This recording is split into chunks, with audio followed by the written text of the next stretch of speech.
James Corden on The Late Late Show. Terrence Patrick, CBS Broadcasting. James Corden and Stephen Colbert, like many of the network late-night hosts, had already taped their shows Tuesday when news broke of the Texas elementary school shooting that has so far left 19 kids dead.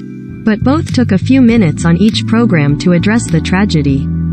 Standing in front of a dimly lit audience, Corden delivered an emotional speech expressing his sadness for those affected by the unfathomable tragedy as he referenced his own kids. "As a father, I can't imagine the horror of that phone call," the Late Late Show host said.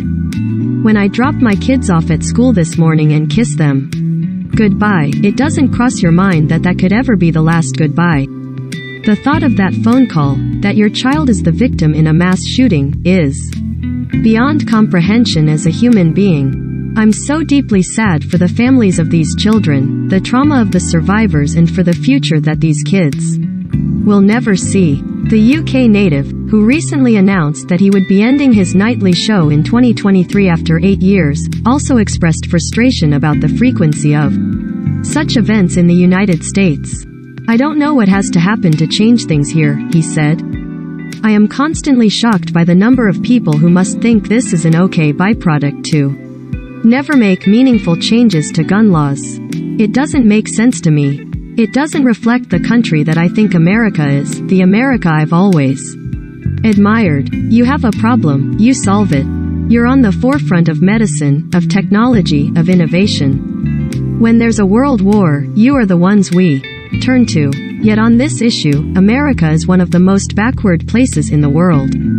He then said that while there had been no school shootings in the UK, Japan and Australia this year, there had been multiple mass shootings in the US so far and he expressed pessimism about the prospect of change as he predicted he'd soon be speaking on another shooting, just as he did last week with the tragedy in. "Nothing will change. Gun money will continue to get in the way of morality," he said. "Words of thoughts and prayers will come from our leaders, but I fear change never will. I hold out hope that this country will eventually wake up and change this senseless gun culture. My heart simply goes out to every single person in Texas tonight." Earlier on The Late Show, Colbert also got emotional, appearing to tear up as he paused for a few seconds when he spoke about the unspeakable shooting.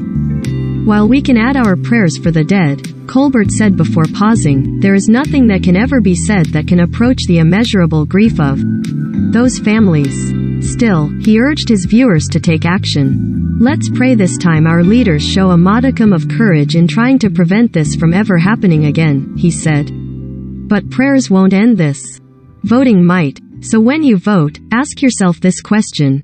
Who running for office has publicly stated that they are willing to do anything and everything in their power to protect your children from the criminally insane number of guns in America?" Colbert also spoke to New Zealand Prime Minister Jacinda Ardern about the gun control law her country passed in the wake of the 2019 Christchurch shooting. Meanwhile, on NBC, The Tonight Show aired a card before Tuesday night's episode reading, "Tonight's show was taped prior to today's tragic news in Texas. You may like. Play now in your browser. Hero Wars. Pipe. Sponsored. Get your creativity started. Try Adobe Creative Cloud. Pipe. Sponsored. Financial services in Southeast Asia with us. ThoughtWorks. Pipe. Sponsored. Sign up. This Singaporean burn survivor is so inspiring a Kardashian called her a queen. CNA. Pipe. Sponsored. May Kai Pel Nexon Kung Luxa Lao 3 Wan Kak Nan Ke Keed Ruang Ti Mi Cad Fan Kun Cab Kchen Ti Sucks Pi. The Travel Breeze. Pipe. Sponsored. Haing Kraway 96 Pai Kai Ban Fu Sucks Hen Kang Ni Lea Thabe Mi Shu Seda Ta Zeng. The Family Breeze. Pipe. Sponsored.